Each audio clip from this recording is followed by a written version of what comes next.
Kilcronaghan is a civil parish in County Londonderry, Northern Ireland, containing one major settlement, Tobermore, and lying on the descending slope of Slieve Gallion. Kilcronaghan is bordered by the civil parishes of Ballynascreen, Desertmartin, Maghera, and Termoneeny. It lies within the former historic barony of Loughinsholin and is situated in Mid-Ulster District.As an ecclesiastical parish. It lies within the Diocese of Derry and Raphoe. Artifacts of human habitation in the Kilcronaghan area have been traced as far back as 1800 to 1000 BC. The history of the parish itself can be traced as far back as the 6th century, when St. Kilcronaghan founded the church from which it takes its name. It has been the site of massacres and executions, with the river Maghera, which flows through the parish, forming the border between the ancient kingdoms of Uí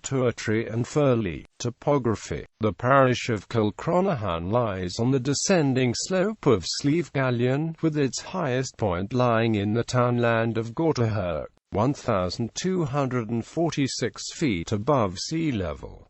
From here it slopes downwards to low gravelly hills, which predominate in the parish. This series of hills become more broken and are irregular as they approach the river Maghera. Prominent hills in Kilcronaghan parish are Raphoe, 465 feet high, Moormeal, 438 feet high, Bonfire Hill, 377 feet high, Donnelly's Hill, 356 feet high, Drumbley, 313 feet high, Calmore Hill, 268 feet high, Kilcronaghan Hill, 238 feet high, Todd Hill, 201 feet high, and Fort William, 200 feet high. The river Maghera flows through the parish's northern extremity along with a few small rivulets, and forms the boundary between Kilcronaghan and the parish of Ballynascreen. There were formerly 16 small lakes in the parish, residing largely in the townlands of Raphoe, Tullyrowan, Gortahurk, and Moormeal. A small loch named as Loch Aber lies in Ballynderry townland, whilst a smaller loch lies in Kilcronaghan. The natural wood of the parish of Kilcronaghan consists of oak, ash, birch, alder, hazel, and holly with thorns. The vast majority of the woodland has been deforested, though small woods lie in Moormeal and Kilcronaghan, whilst Nutgrove wood lies in the townlands of Gortahurk and Tullyrowan. A large oak called the Royal Oak grew near Calmore Castle in Tobermore, until it was destroyed in a heavy storm. The Royal Oak was said to have been so large that horsemen on horseback could not touch one another with the whips across it. For this vague description, it is conjectured that the Royal Oak was about 10 feet in diameter and 30 feet in circumference. Another oak tree that once grew near Tobermore was so tall and straight that it was known as the fishing rod. Tradition is that the whole of the townlands were once covered with magnificent oak trees. Nothing but oak is found in the small bog of Coolsarra. The flow bog of Tullyrowan and Gortahurk has all been cut. Ballynahone bog lies in the townlands of Ballynahone Moor and Ballynahone Beg, and is the second largest lowland raised bog in Northern Ireland and has been declared a special area of conservation. Drumbley Hill, consisting of 0.12 hectares, was declared on the 24th of September 2010 to be an area of special scientific interest. It provides access to an important exposure of limestone, dating from the Carboniferous period around 320 million years ago. This dating has been backed up with the discovery of fossil shellfish and crinid fragments that date from the period. The exposure was left from a large quarry that once existed on the site. Unlike many other limestone exposures, which are usually pale in color, the exposures at Drumbley Hill are of a red-brown color. This coloration signifies that the rock had been altered since it was originally deposited, most likely by groundwater. The limestone rock at Drumbley Hill was formed as a lime mud on the floor of a shallow tropical sea. Its proximity to a shoreline resulted in quartz sand grains and pebbles becoming embedded into the mud, leaving a larger amount than what is usual for the majority of limestone townlands. History. People have inhabited the Kilcronaghan area since prehistoric times, with minor artifacts found in Kilcronaghan and the neighbouring parishes of Desertmartin and Ballynascreen dating as far back as 1800 to 1000 BC. From the early Celtic period, c. 500 BC to the arrival of the Normans at the end of the 12th century, date the settlement sites that were erroneously recorded by the surveyors of the 1800s as forts or Daneforts, with at least 20 such forts known in the parish. They were mostly circular enclosed farmsteads, containing several thatched wooden huts. The parish of Kilcronaghan receives its first mention in history in the papal taxation of 1302 to 1306, under the name Kilcronaghan, where it was a minor benefice valued at only 6s. AD.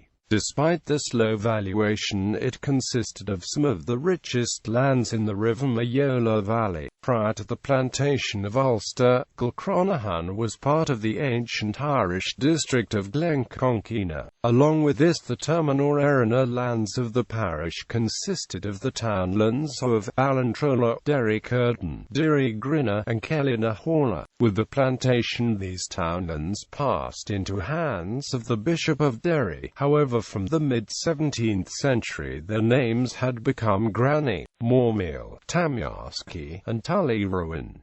It is impossible, however, to determine a match which townland corresponds to which of the older names. The plantation of Ulster also saw the townlands of the parish divided, with most going to the Drapers' Company. The Vintners' Company received lands in the north and east of the parish, with the church also receiving several. The two townlands of Tobermore and Grenan were granted as freeholds of William Rowley, brother of John Rowley, the chief agent of the Honourable the Irish Society.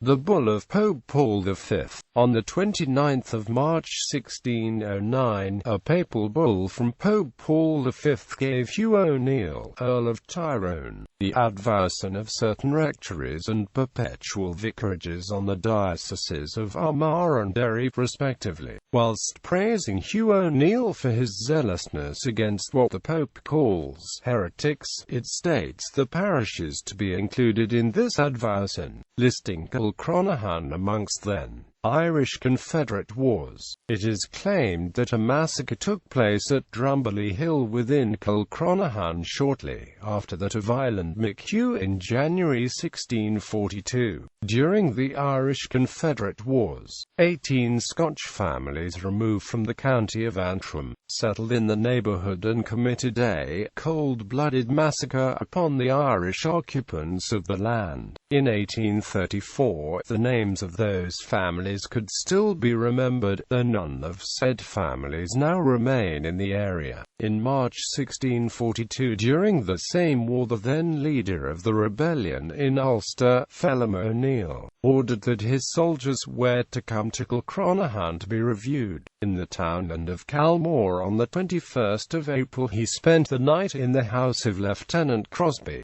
who submitted to him and was noted as being a good Catholic. From Kilcronaghan, O'Neill would travel to Coleraine. On the 6th of August 12 Scotch soldiers went to the parishes of Kilcronaghan and Maghera, where they were followed by Irish forces who killed or drowned them in the River Bann. Executions. When the nearby village of Desertmartin held the county court of County Coleraine, all those condemned to die were executed or hung from a stone that projected out over the door of the old Kilcronaghan parish church. This stone had a gutter cut to embrace the rope and prevent it from slipping from the stone during an execution. During the rebellion of 1641, in which Phelim O'Neill was engaged, and even in subsequent periods, the old Kilcronaghan parish church was still the scene of executions. The hanging stone was in 1806 built into the new church. Local superstitions. In the statistical reports of 6 Derry parishes 1821, there are listed 3 superstitions that were held by people of the area. Firstly, it is claimed that people in the Kilcronaghan and Ballynascreen parish areas once believed in the occult virtues of the Ballynascreen bell, where those who swore upon it became cursed. There are 2 recorded stories of people swearing on the bell and misfortune occurring to them afterward. A Mr. Higgins, from the town of Gortahurk, was accused of stealing some articles from a neighbouring farmer. He procured the ancient bell, brought it to the scene of the accusation and swore an oath upon it. However, instead he suffered immediate mental derangement, a condition he would have until his death. It also affected 2 of his offspring. A woman who made a voluntary, but unlawful, oath on the Ballynascreen bell suffered from mental derangement for many years. The second superstition, which was supposedly held on the large by the Roman Catholics of the country, was that an oath taken on the Bible was not binding as if taken on their own manual or prayer book. The third superstition was the blinking of cows. This superstition held that you mustn't mix milk of one quarter with that of another quarter, lest their cows should be blinked, as it is believed that mixing the milk is the reason of so many cows being blinked. Not even a single drop of the last quarter of milk would be mixed with that of another, in either sweet or buttermilk. Kilcronaghan Parish Church. The original parish church of Kilcronaghan stands in the town of Moormeal, 1.5 miles away from the present-day parish church. Local traditions claim that this church was founded by St. Cronathan, a bishop and son to a late king of Munster, sometime in the 6th century and afterwards named after him. St. Cronaghan is also alleged to have been the foster uncle of the famed St. Columba. Records from the church show payments by the church's Heronage in 1397 of 12s and in 1609 of 13s 4d. A Heronage was a person of family expected to maintain the church lands and support the bishop and clerics within proceeds from the land. The church was rebuilt in the 13th century, incorporating several Norman styles, and by 1622 was described as being ruinous. In 1693, it is recorded that there were only 8 families in the parish, and of these not above 12 or 13 comfortable persons. During the next century, ownership would transfer from the Roman Catholic Church to the Church of Ireland, and by 1768 it was back in good repair, with the parish containing 126 Protestant families of 510 persons by 1831. In 1806, the ancient parish church was again rebuilt, but on a smaller scale, incorporating several of its older 13th century features such as a fine Norman niche capital, modern window jambs, the western gable, and the northern wall, with the rest being pulled down. Above the door into the church was carved, rebuilt 1806, Rev. William Bryan Rector, James Stevenson Esq, and Thomas Jackson, church wardens, levity builder, which reads as the church rector at the time being Rev. William Bryan, the church wardens being James Stevenson Esq and Thomas Jackson, with the building having been rebuilt. A ledge used for hanging people, which had been part of the church for centuries, was also built into the church. During the overhauling of the ancient parish church, several raised tombs and ancient graves standing in the interior were disturbed, with several skulls raised out, all with silk caps upon them, none of which could be removed due to the passage of time. Along with this was discovered in the graves a number of gold rings and other jewels supposed to have been worn by nuns and buried with their remains in the body of the church. Also found in one of the graves was an ancient book that had become quite defaced by time and damp. By 1823, only 17 years after being rebuilt to the parish's needs, the old church no longer met the needs of the growing population of Tobermore and the parish, and was declared inadequate in the accommodation of the congregation. So on Monday, the 27th of February 1854, it was agreed to build a new parish church on a new site. By 1855, the Rev. Marcus McCausland offered a site in the townland of Gortry, which was accepted, and on the 13th of April 1858, the new church was consecrated by the Lord Bishop of Derry and Raphoe, the Right Reverend William Higgin. The Coleraine Chronicle states that the church is built of grey stone, in the Gothic style of architecture, and reflects great credit on the architect, Mr. W. Mullen, and his efficient workmen. The present Kilcronaghan parish church celebrated its 150th anniversary on the 13th of April 2008.